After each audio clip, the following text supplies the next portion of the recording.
Good morning and welcome back to Shanti Kunj online classes. तो बच्चों, हम पढ़ रहे थे चैप्टर नंबर 2 सूक्ष्म जीव, और हमने सूक्ष्म जीवों के बारे में सीखा कि सूक्ष्म जीव क्या होते हैं।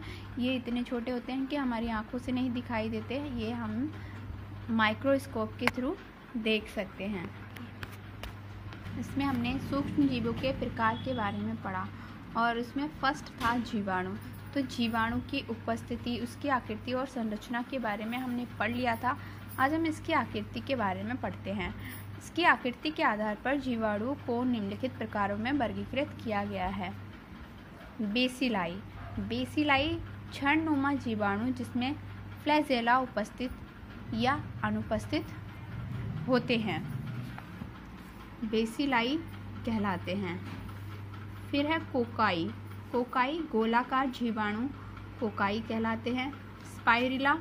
स्पाइरिला जीवाणु स्पाइल होते हैं। फिर है ब्रीबिया। कॉमा के आकार के जीवाणु ब्रीबिया कहलाते हैं। तो इस तरह के इनकी 4 तरह की आकृति होती हैं। लाभदायक जीवाणु। जीवाणु मृत जीव जंतुओं के शरीर के अपघटन में सहायता करते हैं। जब जीवाणु कार्बनिक पदार्थों का अपघटन करते हैं तो वे पादप और जंतु ऊतकों को सरल पदार्थों में विघटित कर देते हैं जो मिट्टी में मिल जाते हैं।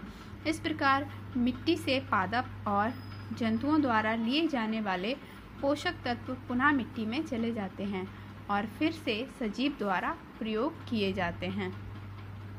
जीवाणु फल के रसों पर क्रिया करके उसे शराब, जिसे अल्कोहल कहते हैं, में परिवर्तित कर सकते हैं। जीवाणुओं का प्रयोग चाय, कॉफ़ी, कोका उत्पादन में होता है।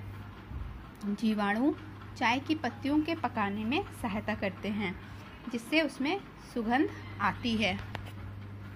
दुग्ध उत्पाद जैसे दही, पनीर इत्यादि जीवाणु किण्वन के द्वारा ही बनते हैं। कुछ पौधे जैसे जूट आदि से रेशे उनके तने को कई दिनों तक जल में डुबोकर रखने के बाद प्राप्त किए जाते हैं। पानी में उत्पन्न जीवाणु इन रेशों पर क्रिया करके इन्हें तने से अलग कर देते हैं। राइबोसियम जीवाणु ल्यूमिन पौधे जैसे मटर, चना, मूंग आदि की जड़ ग्रंथियों में पाया जाता है। ये जीवाणु वायुमंडलीय नाइट्रोजन को नाइट्रेट में बदल देते हैं। इस प्रक्रिया को नाइट्रोजन स्थिरीकरण कहते हैं। कुछ मुक्त जीवी जीवाणु जैसे एजोवेक्टर वायुमंडलीय नाइट्रोजन का स्थिरीकरण करते हैं। पौधे इन नाइट्रेट का उपयोग कर प्रोटीन संश्लेषण में करते हैं। कुछ जीवाणु कुछ जंतुओं जैसे गाय, बकरी, भेड़ आदि के पाचन तंत्र के रहते हैं। ये जीवाणु सेलुलोज जैसे पशु स्वयं नहीं पचा सकते को तोड़कर अपघटित कर देते हैं। यानी कुछ जीवाणु ऐसे होते हैं जो जंतुओं के सेलुलोज को तोड़कर उनको पचाने में सहायता करते हैं। पशुओं को घास, पत्ते आदि को पचाने में भी सहायता करते हैं। जीवाणु गिरे हुए पत्तों तथा दूसरे कार्बनिक अपशिष्टों का अपघटन और क्षय कर ह्यूमस उत्पन्न करते हैं जो मिट्टी की बाह्यतम परत को उर्वरा बनाती है।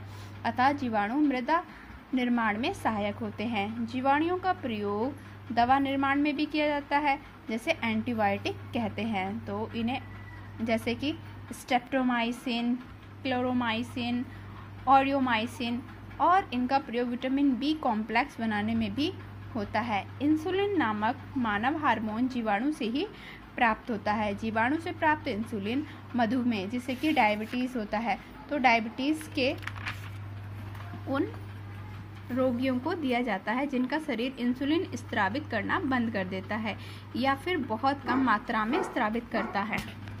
तो बच्चों, आगे का हम नेक्स्ट क्लास में करेंगे। अब आपका होमवर्क है, आपको स्टार्टिंग के ये 3 क्वेश्चन करने हैं जो मैंने अभी आपको पढ़ाए हैं। सूक्ष्म जीवों की 5 प्रमुख श्रेणियां क्या होती हैं, सूक्ष्म जीव कहाँ पाए जाते हैं, और जीवाणु के आकार, आकृति और संरचना के विषय में आप क्या जानते हैं। तो आइए करते हैं। फर्स्ट का आंसर में आपको इन 5 टाइप के सूक्ष्म जीवों के बारे में लिखना है, और सेकंड के आंसर में आपको यहाँ से लेकर सूक्ष्म जीव से लेकर क्षमता के कारण होता है तक करना है। और थर्ड का आंसर आपको यहाँ से लिखकर, पहले यहाँ से लेकर जीवाणु से लेकर माइक्रोन तक होता है, उसके बाद में जीवाणु केशनुमा संरचना फ्लैजेला की मदद से गति करते हैं, ये लाइन करनी है। इसके बाद में आपको बेसिलाई से लेकर यहाँ तक करना है। इसके चारों प्रकार के बारे में लिखना है। ओके बच्चों, इन तीनों प्रश्नों का उत्तर आपको करना है। नेक्स्ट क्लास में हम आगे का करेंगे। तब तक के लिए बाय बाय।